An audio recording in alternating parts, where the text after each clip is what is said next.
वाह वाह वाह वाह, धन्यवाद आपको है अखिलेश जी। आप यदुवंशी बनते हैं, यादव बनते हैं, गौशाला चलाने का काम आपका है, गाय पालने का काम आपका है। कृष्ण के वंशज होते हैं, आज हम गाय पाल रहे हैं, गौशाला चला रहे हैं, उनकी सेवा कर रहे हैं, तो आपको दुर्गंध आ रही है। हमको लगता है आप यादव नहीं है, केवल आप बनते हैं यादव।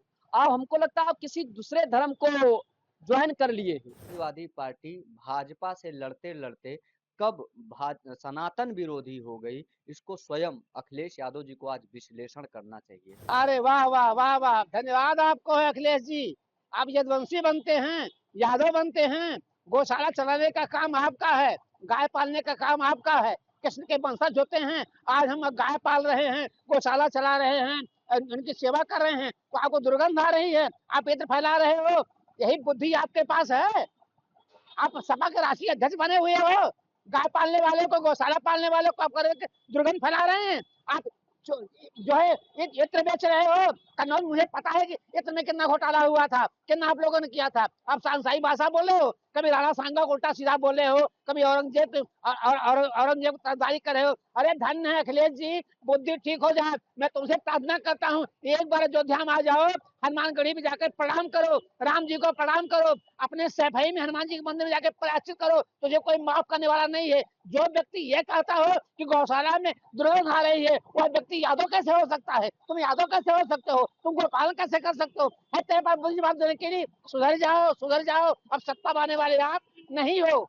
भगवान श्री कृष्ण के गौ माता से बहुत प्रेम करते थे और गौ को माता मानते थे, और ग्वाल बाल जिस तरह गौ की सेवा करते थे।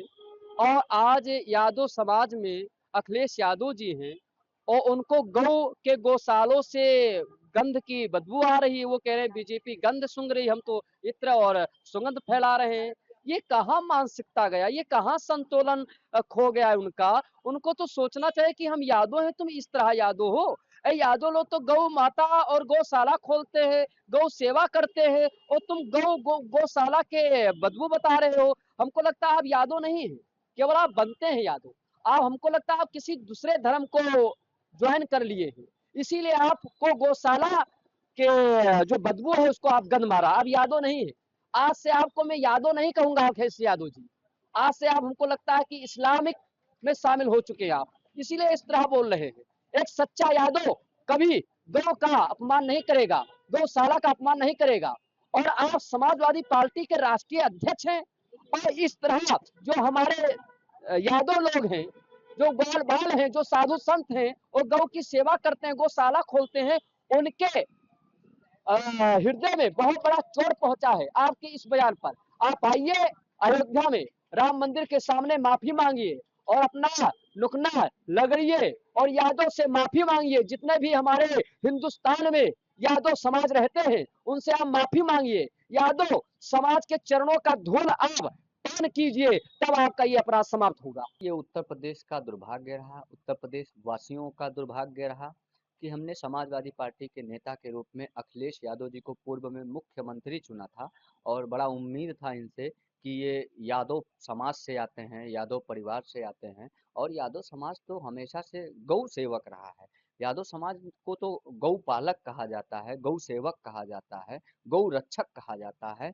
इस प्रकार की अपेक्षा नहीं थी कि जब सत्ता से बाहर होंगे तो इस प्रकार की बयानबाजी करेंगे। समाजवादी पार्टी भाजपा से लड़ते लड़ते कब सनातन विरोधी हो गई, इसको स्वयं अखिलेश यादव जी को आज विश्लेषण करना चाहिए।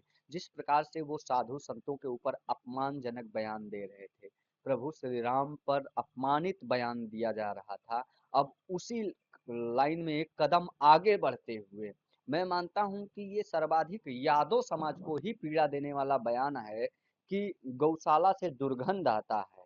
और भाजपा ने यदि गौरक्षा गौरक्षा के उद्देश्य से प्रदेश में गौशाला का निर्माण करवाया है, तो उस पर तीखी प्रतिक्रिया देते देते ये, भाजपा पर प्रतिक्रिया देते देते ये सनातन पर ही तीखी प्रतिक्रिया देने लगे।